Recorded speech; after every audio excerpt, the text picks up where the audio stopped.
আসসালামু আলাইকুম ওয়া রাহমাতুল্লাহ। বলতে হচ্ছে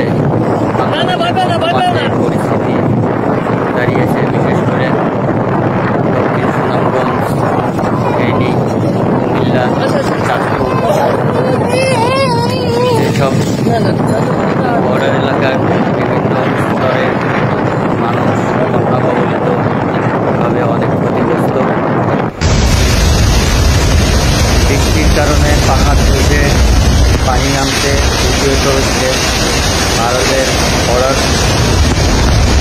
ভারতের পানি ছেড়ে দিয়েছে, যেই কারণে বাংলাদেশের অনেক পরিবার এখন ক্ষতিগ্রস্ত, যা আমি বাংলাদেশের জন্য হ্যালো গাইস, আপনারা বেশি শেয়ার করেন।